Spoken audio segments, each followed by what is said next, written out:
হ্যাঁ বন্ধুরা, তোমরা ঠিকই ধরেছো। আলু ভাজা দেখেই বুঝতে পেরেছো যে মাংস হবে।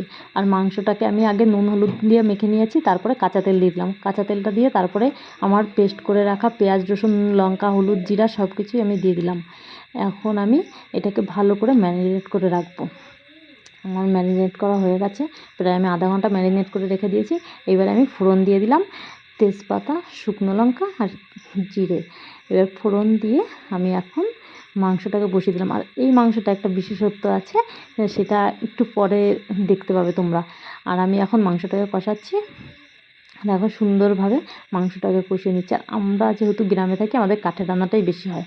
আর কাঠের রান্নাটা কিন্তু খেতে কিন্তু খুব সুস্বাদু হয়, কাঠের রান্নাটা খেতে।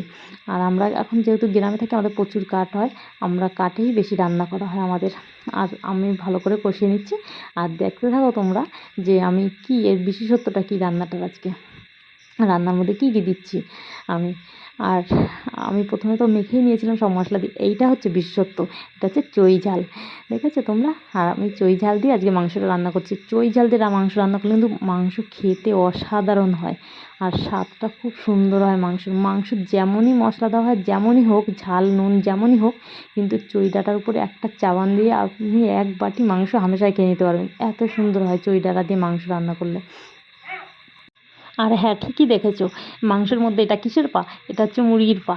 আর আমাদের বাড়িতে মাংস হবে আর মুরগির পা হবে না, এমন তো হতেই পারে না। আর মাংসটা কষানো হয়ে গেছে, আর আমি এবার জল দিয়ে দিলাম। দেখো, জল পরিমাণ মতো জল দিয়ে দেবো, যে যতটা ঝোল খাবে সেই অনুযায়ী আমি জলটা দিয়ে দিয়েছি। আর আমাদের যে মুরগির পা হবে না, এটা কোনো হতেই পারে না। মুরগির পা কিন্তু সবাই খুব ভালো খায়, কিন্তু আমি একটু বেশি খাই না, আমার খুব পছন্দ হয় না। আর আমি জল দিয়ে ফুটছে, তারপরে আলুটা দেবো, কারণ আলুটা তাহলে আর নয় বেশি গলে যাবে, তার জন্য আমি আলুটা লাস্টে দিয়ে দিচ্ছি।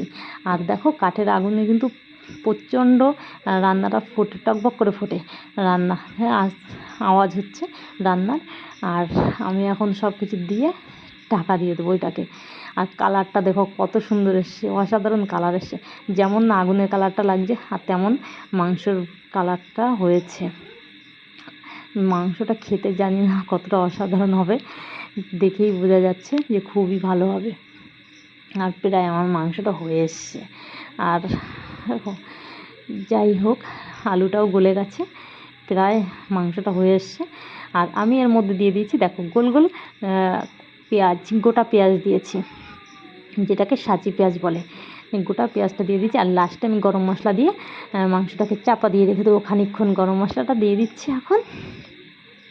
আর আমার প্রায় হয়েছে, ঝোলটা টেনে আসছে, বেশি ঝোল কমানো যাবে না একদম, তবুও মাখামাখাই হয়েছে, খুব ঝোল হয়নি আবার খুব টেনেও যায়নি। আর দেখো পাগুলো দেখো হাতের মতো থাকিয়ে আছে, পাটা দেখতে কিন্তু অসাধারণ লাগছে।